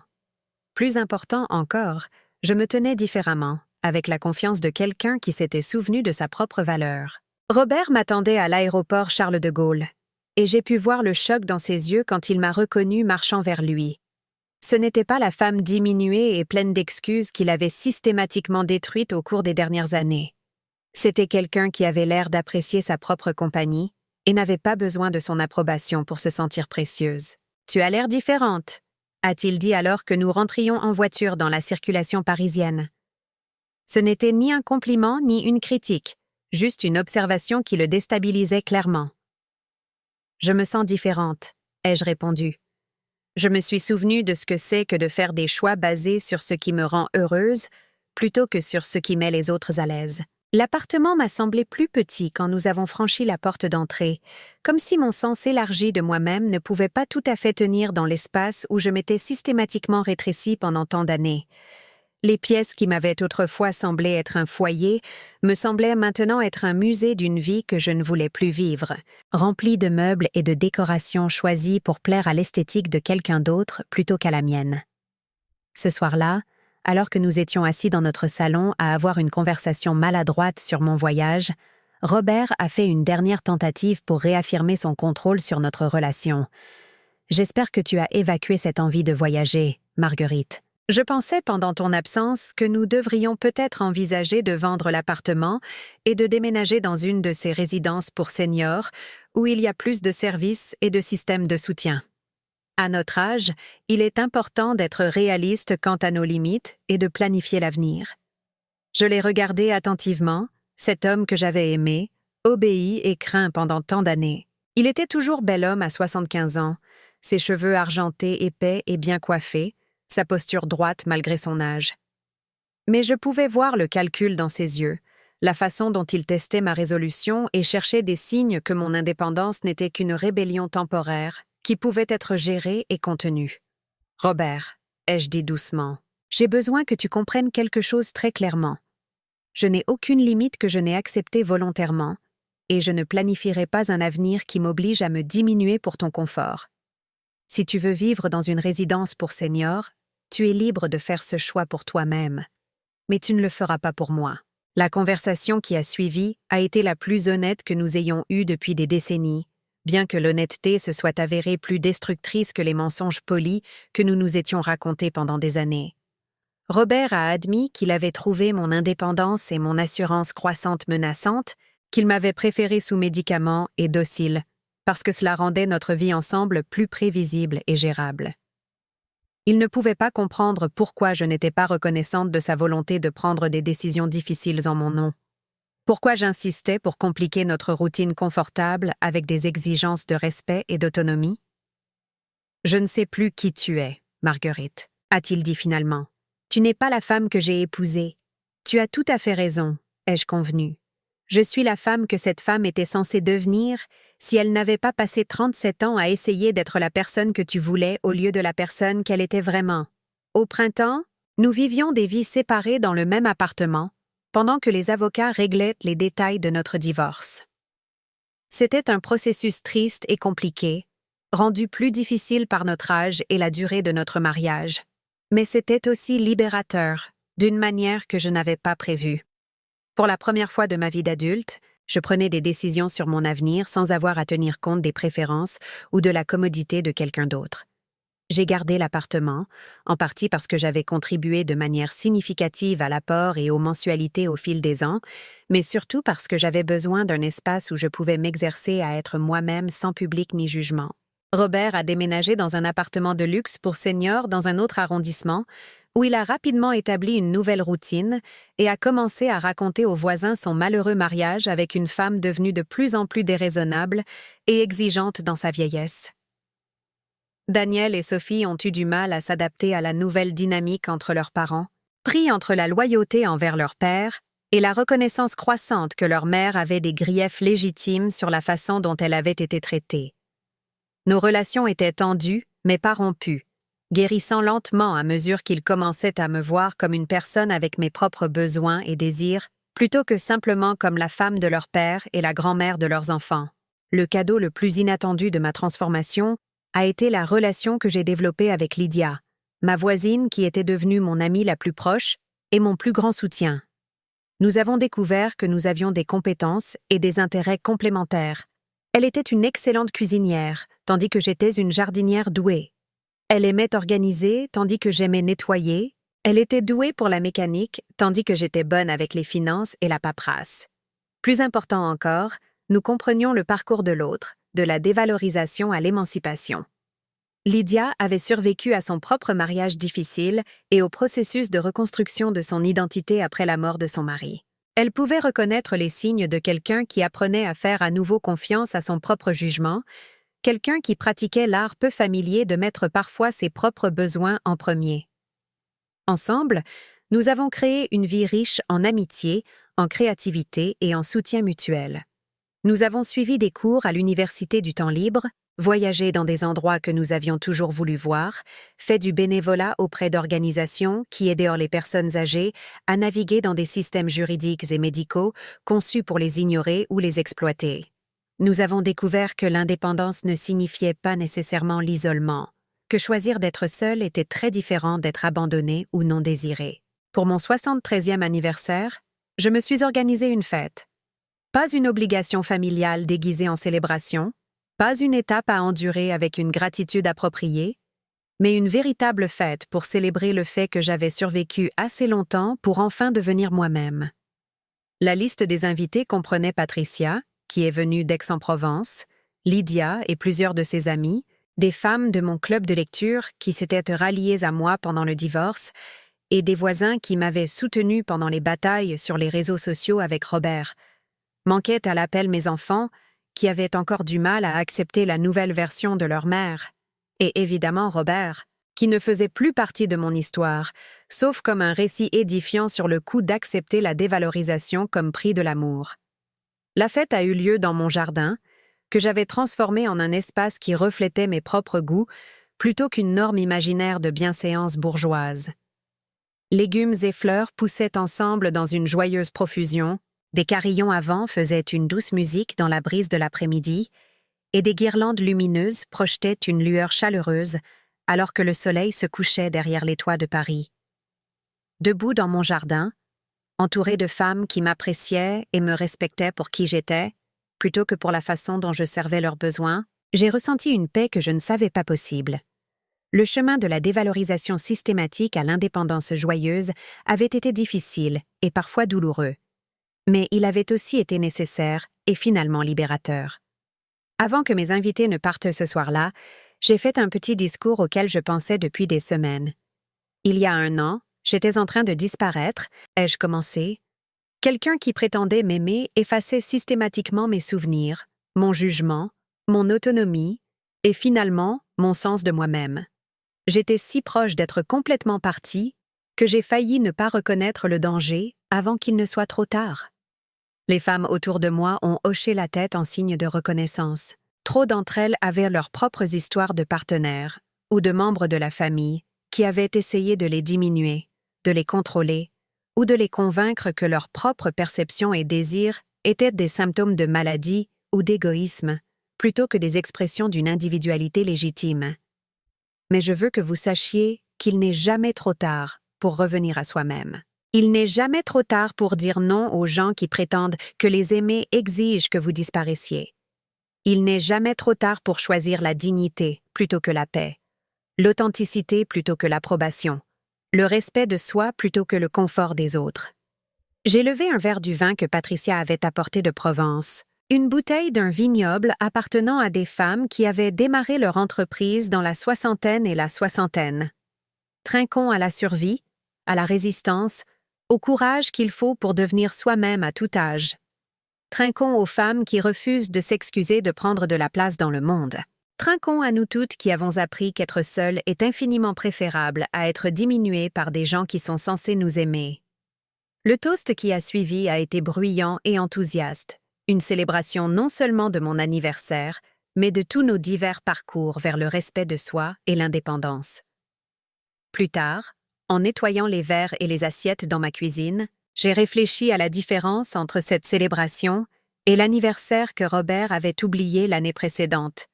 Ce n'était pas une fête organisée pour moi par des gens qui se sentaient obligés de reconnaître mon existence. C'était une fête que je m'étais offerte à moi-même et aux amis qui appréciaient sincèrement ma compagnie. 6 mois plus tard, j'ai reçu un appel téléphonique inattendu d'Emma, ma petite fille de 8 ans. Sophie s'était lentement faite à l'idée que sa mère pouvait avoir des raisons légitimes de divorcer, et elle avait apparemment décidé que ses enfants méritaient de connaître leur grand-mère telle qu'elle était vraiment, plutôt que telle que Robert l'avait dépeinte.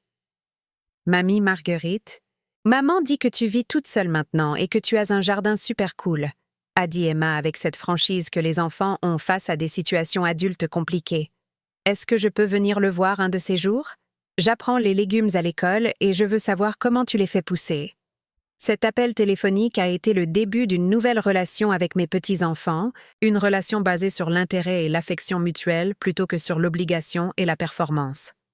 Emma adorait m'aider à planter des graines et à récolter des légumes, apprenant la magie de la croissance et du changement qui se produit lorsque vous fournissez les bonnes conditions et que vous faites confiance au processus naturel. Michel appréciait les carillons à vent et les mangeoires à oiseaux, passant des heures tranquilles à observer la faune qui visitait notre oasis urbaine. Plus important encore, ils ont appris à me connaître en tant que personne avec des intérêts, des opinions et des histoires propres, plutôt que simplement comme la grand-mère qui était censée faire des biscuits et fournir une approbation inconditionnelle des décisions de leurs parents. Ils ont appris que leur grand-mère était quelqu'un qui avait voyagé dans différents endroits, lu des livres intéressants et fait des choix sur la façon dont elle voulait vivre sa vie. « Mamie, pourquoi est-ce que toi et papy vous êtes divorcés ?» a demandé Emma un après-midi alors que nous désherbions les plants de tomates ensemble. « Parce que nous voulions des choses différentes, » ai-je répondu honnêtement. Je voulais être traitée avec respect et prendre mes propres décisions sur ma vie. Il voulait que je fasse tout ce qu'il pensait être le mieux sans que je le remette en question. Ces deux choses ne pouvaient pas exister dans le même mariage. Mais les gens qui s'aiment ne veulent-ils pas que l'autre soit heureux? A-t-elle demandé avec la clarté logique que les enfants apportent aux situations complexes? Si, c'est vrai. Et c'est comme ça que j'ai su qu'il ne m'aimait pas vraiment de la manière dont j'avais besoin d'être aimée. Ces conversations avec mes petits-enfants ont été parmi les plus significatives de ma nouvelle vie. Elle me rappelait que l'authenticité est un cadeau que nous nous offrons non seulement à nous-mêmes, mais aussi aux gens qui nous entourent, en particulier aux enfants qui apprennent à quoi ressemblent des relations saines en observant les adultes de leur vie. 1 an après la finalisation de mon divorce, j'ai reçu une autre communication inattendue, cette fois de Robert lui-même. On lui avait diagnostiqué une forme précoce de la maladie d'Alzheimer et apparemment le diagnostic avait déclenché une certaine introspection sur son comportement pendant notre mariage. La lettre était manuscrite, ce qui m'a surprise. Robert avait toujours préféré les courriels ou les SMS pour leur efficacité et leur distance émotionnelle. Son écriture était plus tremblante que je ne m'en souvenais, mais les mots étaient clairs et, pour la première fois depuis des décennies, honnête. Marguerite, a-t-il écrit, je sais que tu ne veux probablement pas avoir de mes nouvelles, mais je dois te dire quelque chose avant que mon esprit ne s'aggrave et que je perde la capacité de penser clairement à ce qui s'est passé entre nous. Les médecins disent que parfois les personnes atteintes de ma maladie deviennent plus honnêtes sur les choses qu'elles ont cachées ou niées, et je pense que c'est ce qui m'arrive maintenant. La lettre continuait en reconnaissant, directement et sans excuse, qu'il m'avait systématiquement manipulée et contrôlée pendant notre mariage. Il a admis m'avoir donné des médicaments sans supervision médicale appropriée, avoir prévu de me faire interner à mon insu ou sans mon consentement, et avoir délibérément sapé ma confiance et mon indépendance parce que ma force et mon autonomie menaçaient son sentiment de contrôle. Je me disais que je prenais soin de toi, mais je sais maintenant que je prenais vraiment soin de moi, a-t-il écrit. J'avais peur de vieillir et de devenir insignifiant, alors je t'ai rendue plus petite pour me sentir plus grand. J'avais peur d'être seule, alors je me suis assurée que tu étais trop faible pour me quitter. J'avais peur que tu réalises que tu méritais mieux, alors je t'ai convaincu que tu avais de la chance que quelqu'un te supporte. La lettre était à la fois une excuse et une confession, un aveu de culpabilité qui arrivait trop tard pour réparer notre relation, mais pas trop tard pour fournir une sorte de conclusion dont je ne savais pas que j'avais besoin. Je n'attends pas de pardon, a-t-il conclu, et je ne te demande pas de revenir ou de prendre soin de moi à mesure que mon état s'aggrave. Je voulais juste que tu saches que je comprends ce que je t'ai fait, et je suis désolée. Tu méritais tellement mieux que ce que je t'ai donné. J'espère que tu as trouvé cette vie meilleure sans moi. J'ai lu la lettre plusieurs fois ce soir-là, assise dans mon jardin alors que le soleil se couchait derrière les toits de la ville. Ma première réaction a été la colère face au fait qu'il ait fallu un diagnostic médical pour que Robert admette ce qu'il m'avait fait. Mais peu à peu, la colère a cédé la place à quelque chose de plus complexe. Un mélange de tristesse pour le mariage que nous aurions pu avoir s'il avait été capable de m'aimer sans avoir besoin de me contrôler, de soulagement que mes perceptions de son comportement aient été exactes depuis le début, et de gratitude d'avoir trouvé la force de partir avant que sa maladie ne me fasse sentir obligée de rester et de prendre soin de lui. Je n'ai jamais répondu à la lettre. Il n'y avait rien que j'avais besoin de dire à Robert qui nous aurait profité à l'un ou à l'autre. Les excuses étaient son cadeau à lui-même, une façon de se soulager la conscience avant que son esprit ne perde la capacité de distinguer la vérité de la fiction. Mon cadeau à moi-même était la reconnaissance que je ne lui devais ni pardon, ni gratitude, ni soin simplement parce qu'il avait finalement reconnu ses torts. Au lieu de cela, je me suis concentrée sur la vie que je me construisais, les amitiés, les intérêts et les aventures qui remplissaient mes journées de but et de joie. J'avais appris à distinguer la solitude du fait d'être seule et être abandonnée, l'indépendance et l'isolement. Plus important encore, j'avais appris à faire confiance à mon propre jugement sur ce dont j'avais besoin et ce que je méritais des gens dans ma vie. 2 ans après mon divorce, j'ai pris une décision qui aurait été impensable pendant mon mariage. J'ai vendu notre appartement familial et j'ai déménagé dans un endroit plus petit qui reflétait mes propres goûts et besoins plutôt que la vision de quelqu'un d'autre d'une vie appropriée. Le nouveau logement était un petit pavillon confortable à Vincennes, avec du parquet, des bibliothèques intégrées et un petit jardin parfait pour le jardinage intensif qui était devenu ma passion. Le processus de déménagement a été émotionnellement compliqué, m'obligeant à trier des décennies de biens accumulés et à décider ce qui appartenait à ma nouvelle vie par rapport à ce qui n'avait existé que pour soutenir des relations et des routines qui ne me servaient plus. J'ai donné des cartons de porcelaine et de cristal que je n'avais jamais aimés, mais que je m'étais sentie obligée de conserver. J'ai donné des meubles trop grands ou formels pour mon nouvel espace, et j'ai vendu des articles ménagers qui avaient été choisis pour leur pertinence plutôt que pour leur beauté ou leur fonctionnalité. Le plus difficile a été de décider quoi faire des photographies et des souvenirs de mon mariage et de l'enfance de mes enfants. Certains souvenirs étaient trop précieux pour être jetés malgré leurs associations compliquées. Des photos de Daniel et Sophie bébé, des photos de vacances des quelques voyages où nous avions vraiment apprécié la compagnie des autres, des cadeaux de mes enfants qui reflétaient leur amour, plutôt que les attentes de leur père en matière de dynamique familiale appropriée. Mais d'autres objets devaient repartir. Les portraits de famille officiels, où mon sourire semblait de plus en plus tendu au fil des ans. Les cadeaux d'anniversaire qui avaient été choisis pour démontrer la générosité de Robert plutôt que sa connaissance de mes préférences, les décorations ménagères qui avaient été sélectionnées pour impressionner les visiteurs plutôt que pour me mettre à l'aise dans ma propre maison.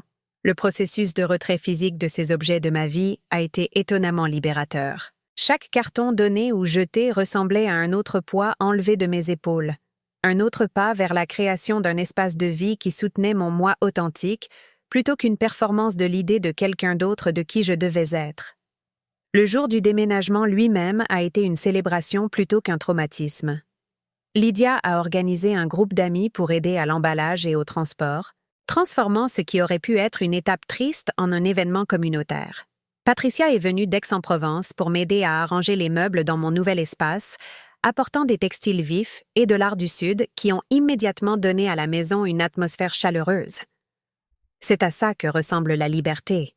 A-t-elle dit alors que nous arrangions des livres sur mes nouvelles étagères intégrées, mélangeant romans et poésie avec des livres de cuisine et des guides de jardinage, selon ma propre logique plutôt que selon un système d'organisation imposé. Un espace qui reflète tes intérêts et tes valeurs réelles plutôt que ce que tu penses que les autres attendent de toi. Cette première nuit dans ma nouvelle maison, j'étais assise dans ma cuisine compacte mais bien conçue, buvant du thé dans une tasse que j'avais choisie pour son poids et sa sensation parfaite dans mes mains, regardant un jardin qui fleurirait bientôt de légumes et de fleurs sélectionnées pour mon propre plaisir plutôt que pour leur adéquation à l'esthétique du quartier.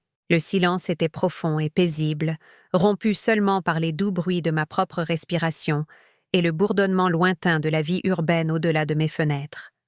Pour la première fois de ma vie d'adulte, je vivais dans un espace qui était entièrement le mien, décoré d'objets qui m'apportèrent de la joie, organisé selon mes propres préférences et habitudes, entretenu pour mon propre confort plutôt que pour l'approbation de quelqu'un d'autre.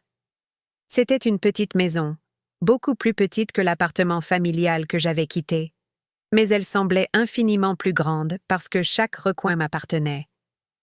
La solitude que j'avais craint d'accompagner la vie seule ne s'est jamais matérialisée. Au lieu de cela, j'ai découvert le plaisir profond de la solitude, le luxe de prendre des décisions basées uniquement sur mes propres désirs et horaires. Je pouvais dîner à 5 heures ou à 9 heures selon mon appétit, lire jusqu'à 2 heures du matin sans m'inquiéter de déranger qui que ce soit, écouter de la musique que j'appréciais sans me demander si elle pourrait ennuyer quelqu'un d'autre. Plus important encore, les amis qui visitaient ma nouvelle maison venaient parce qu'ils voulaient me voir, non pas parce qu'ils se sentaient obligés de maintenir des relations familiales ou des apparences sociales. Mon salon est devenu un lieu de rassemblement pour les réunions du club de lecture, les sessions de planification du jardin et les longues conversations sur la politique, l'art, les voyages et l'expérience complexe du vieillissement en tant que femme dans une culture qui traite souvent les femmes âgées comme invisibles ou encombrantes. Tu sais ce que j'aime le plus en venant ici? A demandé Lydia un soir alors que nous étions assises sur ma terrasse, partageant une bouteille de vin et regardant les lucioles apparaître dans le crépuscule. J'aime que tu sois sincèrement heureuse de me voir quand j'arrive et que tu ne sois pas secrètement soulagée quand je pars. Tant d'interactions sociales que nous avons à notre âge sont basées sur l'obligation ou la solitude, plutôt que sur un plaisir sincère de la compagnie de l'autre. Elle avait raison.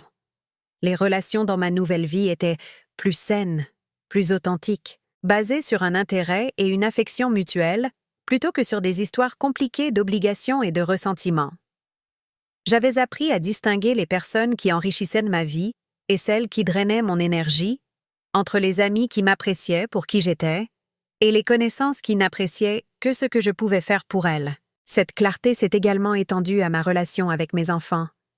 Daniel et Sophie ont progressivement compris que la transformation de leur mère n'était pas un rejet d'eux, mais un rejet d'une dynamique familiale qui l'avait obligée à se minimiser pour le confort de tous les autres. À mesure que je devenais plus authentique et affirmée dans nos interactions, ils ont commencé à se rapporter à moi en tant que personne, plutôt que simplement comme une source de soutien et d'approbation inconditionnelle. « Je crois que je t'aime mieux maintenant, maman », a dit Sophie lors de l'un de nos appels téléphoniques réguliers, un commentaire à la fois amusant et poignant. « C'est plus intéressant de te parler quand tu as des opinions et des préférences. Je n'avais pas réalisé à quel point ça me manquait d'avoir de vraies conversations avec toi, au lieu de simplement prendre des nouvelles pour m'assurer que tu allais bien et que tu n'avais besoin de rien. Ces relations améliorées avec mes enfants adultes ont été l'un des cadeaux inattendus de ma transformation. En refusant de continuer à jouer le rôle de la mère sacrificielle qui existait principalement pour servir leurs besoins, j'avais ouvert un espace pour que nous développions de véritables amitiés basées sur le respect mutuel et des intérêts partagés. Ils étaient plus susceptibles de me demander conseil maintenant qu'ils savaient que je donnerais des réponses honnêtes plutôt que de simplement leur dire ce que je pensais qu'ils voulaient entendre.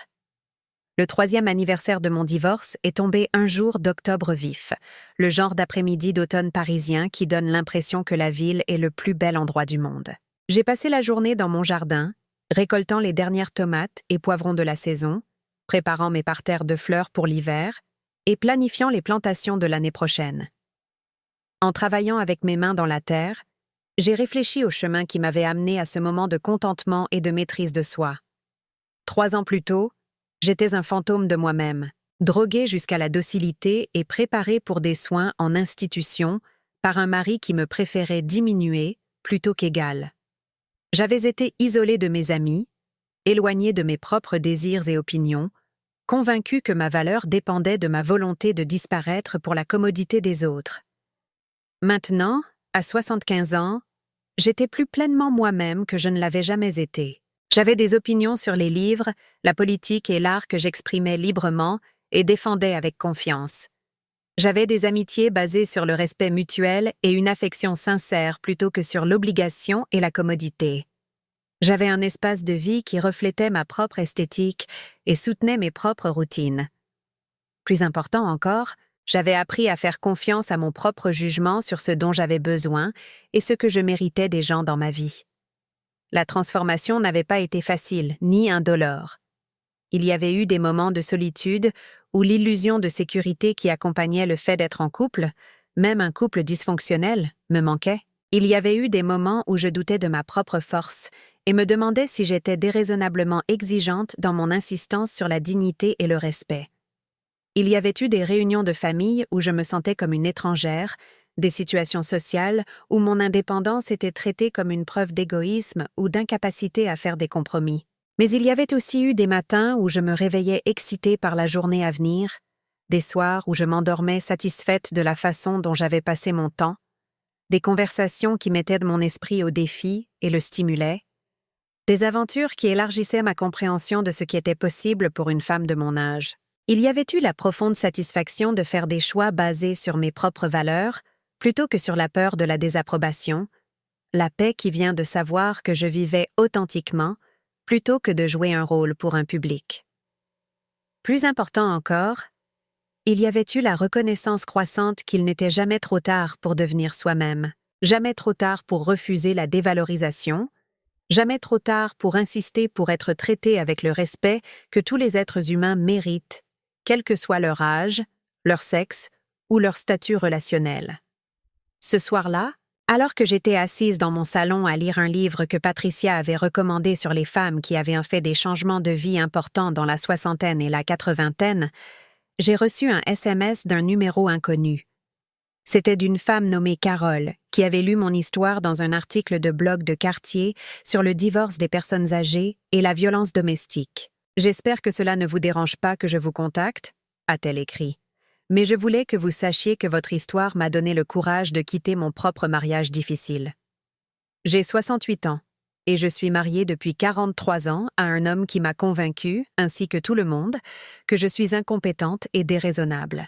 Lire votre expérience m'a aidée à réaliser que je ne suis pas folle ou ingrate, juste piégée dans une situation qui m'oblige à disparaître pour maintenir la paix. Je voulais vous remercier d'avoir été assez courageuse pour vous battre et partager votre histoire. Cela aide d'autres femmes à réaliser qu'elles ne sont pas seules. Des messages comme celui de Carole arrivaient régulièrement depuis que mon histoire était connue dans les cercles parisiens, axés sur les droits des personnes âgées et la prévention de la violence domestique. Chacun était un rappel que mon expérience n'était pas unique, qu'il y avait d'innombrables autres femmes de mon âge, qui étaient systématiquement diminuées par des partenaires qui prétendaient les aimer, mais craignaient en réalité leur force et leur indépendance. Certaines de ces femmes ont trouvé le courage de quitter leur situation et de reconstruire leur vie. D'autres n'étaient pas prêtes à un changement aussi radical, mais ont pu fixer des limites et exiger un meilleur traitement au sein de leurs relations existantes. Quelques-unes ont simplement trouvé du réconfort en sachant que leurs expériences étaient valides et que leur désir de dignité et de respect n'était pas déraisonnable ou égoïste. Je n'avais jamais eu l'intention de devenir une porte-parole des droits des femmes âgées, mais j'ai découvert qu'il y avait un pouvoir à partager mon histoire honnêtement et sans honte. Trop souvent, on disait aux femmes de mon âge que nous devrions être reconnaissantes de toute attention ou de tout soin, que nous devrions accepter la dévalorisation comme une partie naturelle du vieillissement, que nous devrions donner la priorité à l'harmonie familiale plutôt qu'à notre propre bien-être et autonomie. En refusant d'accepter ces messages et en parlant publiquement du coût de la docilité, j'avais apparemment donné à d'autres femmes la permission d'examiner leurs propres relations et de se demander si elles étaient vraiment aimées ou simplement gérées et contrôlées. La chose la plus importante que j'ai apprise, ai-je dit à Carole lorsqu'elle m'a appelé quelques semaines plus tard, ayant finalement décidé de quitter son propre mariage violent, c'est qu'être seule n'est pas la pire chose qui puisse vous arriver. Être effacé tout en étant entouré de gens qui prétendent vous aimer est bien pire. La solitude est temporaire et peut être combattue en construisant de nouvelles relations. Disparaître dans la vision de quelqu'un d'autre de qui vous devriez être est une sorte de mort que personne ne devrait accepter à aucun âge. Maintenant, alors que j'arrive à la fin de cette histoire, je veux vous demander quelque chose d'important. Vous êtes-vous déjà senti en train de disparaître dans votre propre vie? Vous êtes-vous déjà surprise à vous excuser de prendre de la place, à minimiser vos propres besoins et désirs pour maintenir la paix avec des gens qui prétendent vous aimer? Vous êtes-vous déjà demandé si la personne que vous êtes devenue ressemble de près ou de loin à la personne que vous étiez autrefois, ou à la personne que vous rêviez de devenir? Si une partie de mon histoire vous semble familière, je veux que vous sachiez qu'il n'est jamais trop tard pour revenir à vous-même. Il n'est jamais trop tard pour dire non aux gens qui exigent votre dévalorisation comme preuve de votre amour. Il n'est jamais trop tard pour choisir la dignité plutôt que la paix, l'authenticité plutôt que l'approbation, le respect de soi plutôt que le confort des autres. Vous n'avez pas à accepter d'être diminué. Vous n'avez pas à vous excuser de vieillir, d'avoir des opinions, de prendre de la place dans le monde. Vous n'avez pas à acheter l'amour avec votre disparition ou l'appartenance avec votre silence. S'il vous plaît, partagez vos pensées dans les commentaires ci-dessous. Avez-vous vécu quelque chose de similaire? Ou connaissez-vous quelqu'un qui l'a vécu? Votre histoire pourrait être exactement ce qu'une autre personne a besoin d'entendre pour trouver son propre courage. Si cette histoire a touché votre cœur ou vous a donné à réfléchir, s'il vous plaît, aimez cette vidéo et abonnez-vous à cette chaîne. Lorsque nous partageons ces expériences, nous nous aidons mutuellement à nous souvenir que nous ne sommes pas seuls et qu'il n'est jamais trop tard pour reprendre nos vies et notre dignité. Ensemble, nous pouvons aider d'autres personnes à trouver la force de refuser la dévalorisation et de se choisir, quel que soit leur âge ou leurs circonstances. Merci de m'avoir écouté. Puissiez-vous trouver le courage de vivre votre propre vie.